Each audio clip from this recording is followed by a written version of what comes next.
গাজা পরিস্থিতি নিয়ে মুসলিম বিশ্বের নেতাদের সঙ্গে বৈঠক ফলপ্রসূ হয়েছে এমন দাবি করেছেন মার্কিন প্রেসিডেন্ট ডোনাল্ড ট্রাম্প। পরবর্তীতে ইসরায়েলেও আলোচনায় যোগ দেবে বলে আশা প্রকাশ করেন তিনি। মঙ্গলবার জাতিসংঘ অধিবেশনের ফাঁকে বৈঠকের পর এসব কথা বলেন ট্রাম্প। তুরস্কের প্রেসিডেন্ট রিসেপ তাইয়েপ এরদোয়ানও বৈঠক ফলপ্রসূ হওয়ার দাবি করেছেন।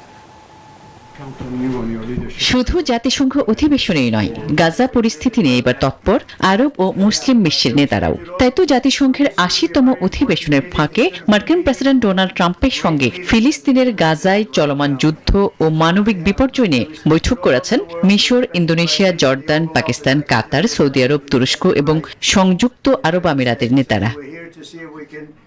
বান্ডেল থাকলে প্রতি সেনমানিতে টাকা বাঁচবে। বিকাশ সেনমানি বান্ডেল কিনে জিতুন প্রতি লেনদেনে। গাজায় শান্তি প্রচেষ্টায় এই বৈঠক ফলপ্রসূ হয়েছে বলে জানিয়েছেন মার্কিন প্রেসিডেন্ট ডোনাল্ড ট্রাম্প। গাজা পরিস্থিতি নিয়ে খুব ভালো একটা বৈঠক হয়েছে। পরবর্তী আলোচনায় আশা করি ইসরায়েলও যোগ দেবে। গাজা ইস্যুতে একটা সমাধানে আসতে পারবো আমরা।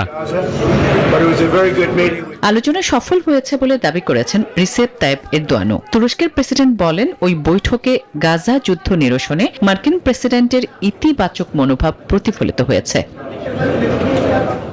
এই সময় তুর্কি প্রেসিডেন্ট সহ মুসলিম বিশ্বের নেতারা এই সংকট সুরাহার জন্য ডোনাল্ড ট্রাম্পের প্রতি আহ্বান জানান। তারা বলেন, এই সংকট সমাধানের চাবিকাঠি একমাত্র মার্কিন প্রেসিডেন্টের হাতেই রয়েছে। এই সময় ডোনাল্ড ট্রাম্প মুসলিম বিশ্বের নেতাদের সংকট সমাধানের আশ্বাস দেন।